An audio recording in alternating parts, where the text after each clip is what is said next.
I'm going to talk about a very fundamental change that is going on in the very fabric of the modern economy. And to talk about that, I'm going to go back to the beginning. Because in the beginning were commodities. Commodities are things that you grow in the ground, raise in the ground, or pull out of the ground. Basically animal, mineral, vegetable. And then you extract them out of the ground and sell them on the open marketplace. Commodities were the basis of the agrarian economy that lasted for millennia. But then along came the Industrial Revolution.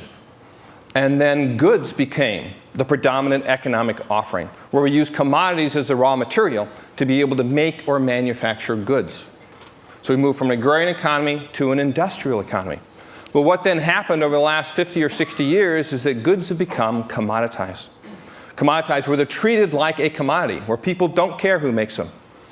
They just care about three things and three things only: price, price, and price. Now there's an antidote to commoditization, and that is customization.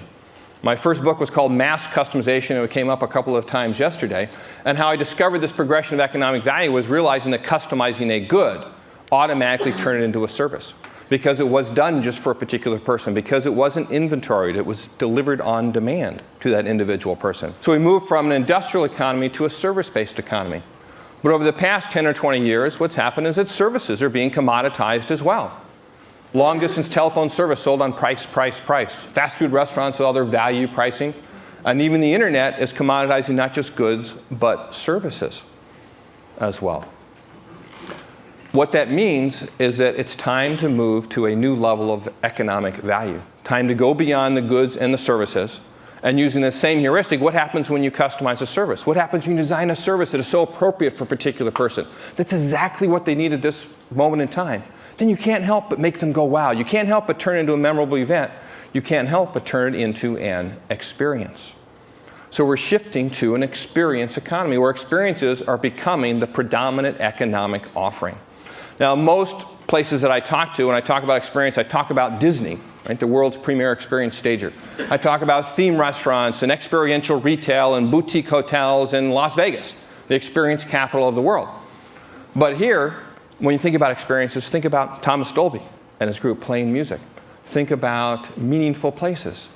Think about drinking wine, about a journey to the clock of the long now. Those are all experiences. Think about TED itself, the experience capital in the world of conferences. All of these are experiences. Now, over the last several years, I've spent a lot of time in Europe, and particularly in the Netherlands. And whenever I talk about the experience economy there, I'm always greeted at the end with one particular question, almost invariably. And the question isn't really so much a question as an accusation. And the Dutch, when they usually put it, it always starts with the same two words. You know the words I mean? You Americans. I say, you Americans, you like your fantasy environments, your fake, your Disneyland experiences. They say, we Dutch, we like real, natural, authentic experiences. So much so as that happened is that I've developed a fairly practiced response, which is, I point out that first of all, you have to understand that there is no such thing as an inauthentic experience. Why? Because the experience happens inside of us. It's our reaction to the events that are staged in front of us. So as long as we are in any sense authentic human beings, then every experience we have is authentic. Now there may be more or less natural or artificial stimuli for the experience, but even that is a matter of degree, not kind. And there's no such thing as 100% natural experience. Even if you go for a walk in the proverbial woods, there is a company that manufactured the car that delivered you to the edge of the woods. There's a company that manufactured the shoes that you have to protect yourself from the ground of the woods. There's a company that provides the cell phone service you have in case you get lost in the woods. Right? All of those are man-made, artificiality brought into the woods by you and by the very nature of being there. And then I always finish off by talking about the thing that amazes me the most about this question, particularly coming from the Dutch, is that the Netherlands is every bit as manufactured as Disneyland. And the Dutch, they always go, and they realize I'm right. There isn't a square meter of ground in the entire country that hasn't been reclaimed from the sea or otherwise moved, modified, and manicured to look as if it had always been there. It's the only place you ever go for a walk in the woods and all the trees are lined up in rows. But nonetheless, not just the Dutch, but everyone has this desire for the authentic. And authenticity is therefore becoming the new consumer sensibility, the buying criteria by which consumers are choosing who they're going to buy from and what they are going to buy, becoming the basis of the economy. In fact, you can look at how each of these economies develop, that each one has their own business imperative matched with the consumer sensibility. With the agrarian economy, when we're supplying commodities, it's about supplying availability, getting the commodities to market. With the industrial economy, it is about controlling costs, getting the costs down as low as possible so we can offer them to the masses. With the service economy, it is about improving quality.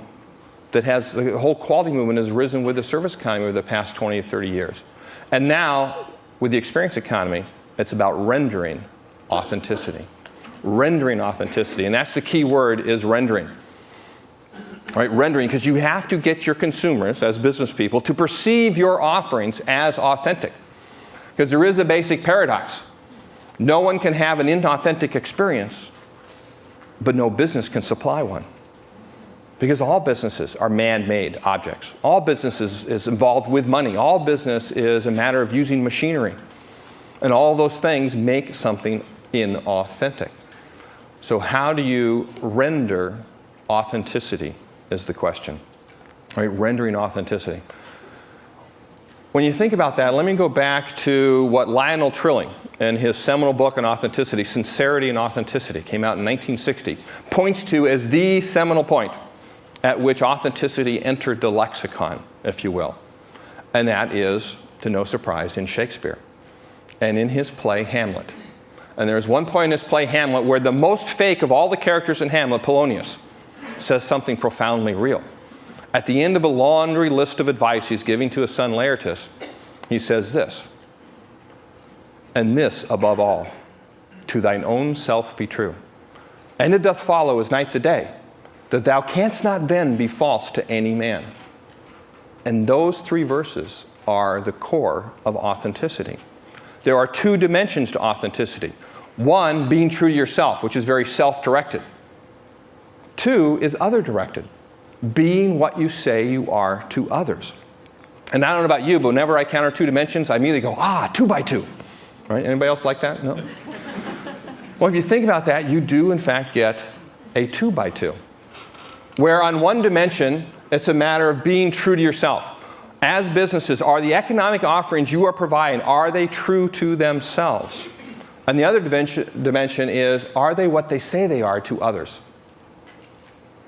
If not, you have is not true to itself and is not what it says it is. Right? Yielding a 2 by 2 matrix. And of course, if you are both true to yourself and are what you say you are, then you're real. The opposite, of course, is fake. Right now, there is value for fake. There will always be companies around to supply the fake because there will always be desire for the fake. In fact, there's a general rule. If you don't like it, it's fake. If you do like it, it's faux.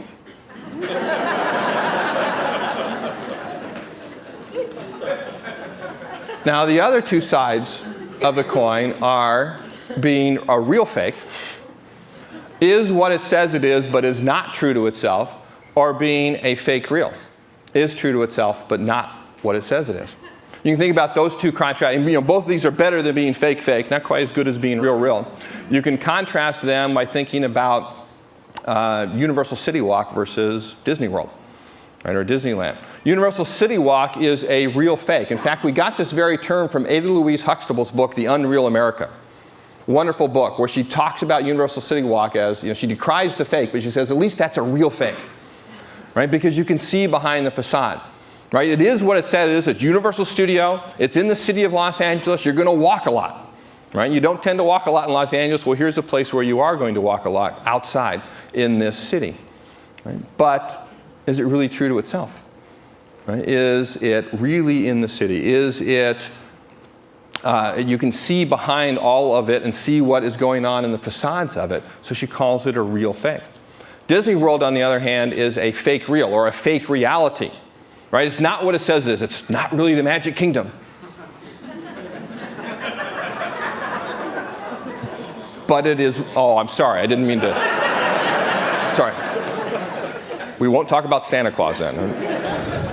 But Disney World is wonderfully true to itself, right? Just wonderfully true to itself. When you are there, you are just immersed in this wonderful environment. So it's a fake real.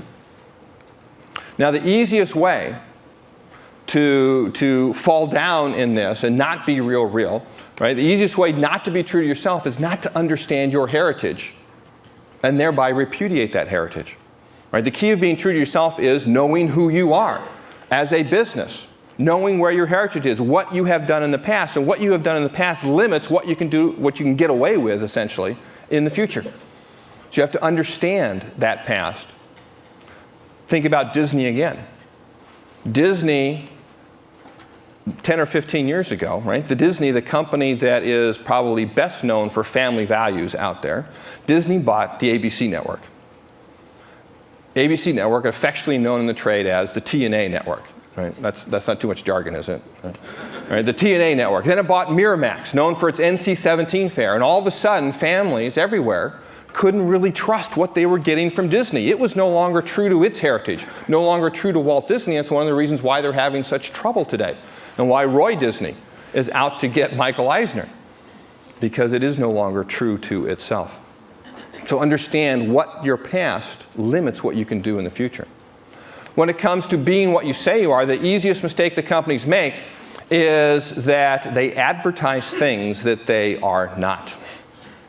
Right? That's when you're perceived as fake, as a phony company, advertising things that you're not. Think about any hotel, any airline, any hospital. Right? If you could check into the ads, you'd have a great experience. But unfortunately, you have to experience the actual hotel, airline, and hospital, and then you have that disconnect. Then you have that perception that you are phony. So the number one thing to do when it comes to being what you say you are is to provide places for people to experience who you are. For people to experience who you are. Right? It's not advertising does it. That's why you have companies like Starbucks, right, that doesn't advertise at all. They said, you want to know who we are, you have to come experience us. And think about the economic value they have provided by that experience. Right? Coffee at its core is what? Right? It's beans. Right? It's coffee beans. You know how much coffee is worth when treated as a commodity, as a bean? 2 or 3 cents per cup. That's what coffee is worth. But grind it, roast it, package it, put it on a grocery store shelf, and now it'll cost 5, 10, 15 cents when you treat it as a good. Take that same good and perform the service of actually brewing it for a customer in a corner diner, in a bodega, a kiosk somewhere. You get 50 cents, maybe $1 per cup of coffee. But surround the brewing of that coffee with the ambiance of a Starbucks, with the authentic theater that goes inside of there. And now, because of that authentic experience, you can charge $2, $3, $4, $5 for a cup of coffee. So authenticity is becoming the new consumer sensibility. Let me summarize it for the business people in the audience with 3 rules, 3 basic rules. 1, don't say you're authentic unless you really are authentic. 2, it's easier to be authentic if you don't say you're authentic. And 3, if you say you're authentic, you better be authentic. And then for the consumers, for everyone else in the audience, let me simply summarize it by saying, increasingly, what will make us happy is spending our time and our money satisfying the desire for authenticity. Thank you.